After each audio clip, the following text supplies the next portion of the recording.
നമുക്ക് പരിചയമുള്ള വീട്ടിൽ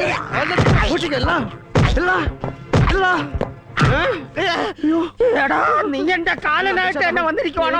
ആളെ മനസ്സിലായില്ല. മാപ്പ് മാപ്പ് മാപ്പ് മാപ്പ്. നീ മാപ്പ് പോണെന്നൊക്കെ എനിക്കറിയാം. എന്നെ അഴിച്ചു വിടറ. ഇത്രയും വൃത്തിയായിട്ട സിനിമ ഞാൻ എന്റെ ജീവിതത്തിൽ കണ്ടിട്ടില്ല. ചുമ്മാതല്ല നമ്മളെ കയറ്റി ഇരുത്തിട്ട് നമ്പീശം വെളിയിൽ പോയത്.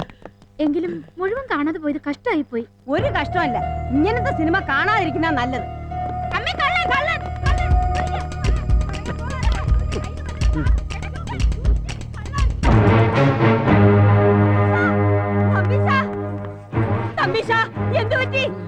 അയ്യോ എന്ത് പറ്റി? എന്റെ ഈശ്വരാ, ഒന്നും മിണ്ടുന്നില്ലല്ലോ. എന്ത് പറ്റി? മോളെ